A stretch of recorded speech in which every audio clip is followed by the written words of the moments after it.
डाक बंगला की सच्ची डरावनी कहानी। यह घटना उत्तराखंड के एक पुराने पहाड़ी कस्बे में स्थित एक वीरान डाक बंगले की है। बताया जाता है कि यह बंगला अंग्रेजों के जमाने का बना हुआ था और वर्षों से खाली पड़ा था।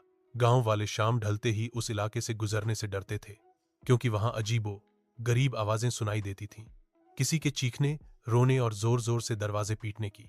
कुछ साल पहले वन विभाग का अधिकार रमेश वहां सरकारी दौरे पर आया।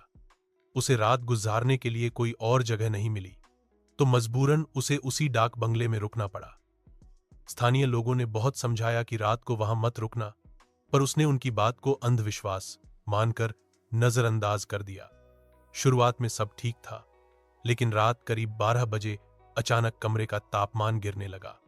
रमेश को लगा जैसे कोई ठंडी हवा सीने पर चल रही हो। तभी दरवाजे के बाहर किसी के तेज कदमों की आवाज आई। उसने बाहर झांका, लेकिन कोई नहीं था।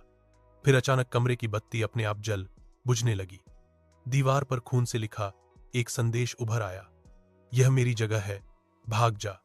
रमेश डर के मारे कांप गया। तभी खिड़की से एक औरत का चेहरा दिखाई दिया, बुरी तरह जली हुई, आंखें खून से लाल और बाल बिखरे हुए।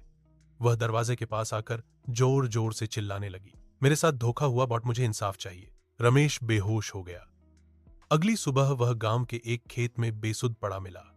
जब होश आया तो वह सदमे में था। उसने नौकरी छोड़ दी और कभी वापस नहीं लौटा। बाद में गांव के बुजुर्गों ने बताया कि वो औरत एक अंग्रेज अधिकारी की नौकरानी थी, जिसे जिंदा जला दिया गया था, क्योंकि उसने एक राज जान लिया था। तब से उसकी आत्मा उस बंगले में भटक रही है, बदला लेने के लिए। आज भी वो डाक बंगला वीरान पड़ा है और रात में वहां कोई नहीं जाता। कुछ कहते हैं अगर कोई उस कमरे में रात बिताए तो वो या तो पागल हो जाता है या फिर कभी वापस नहीं आता।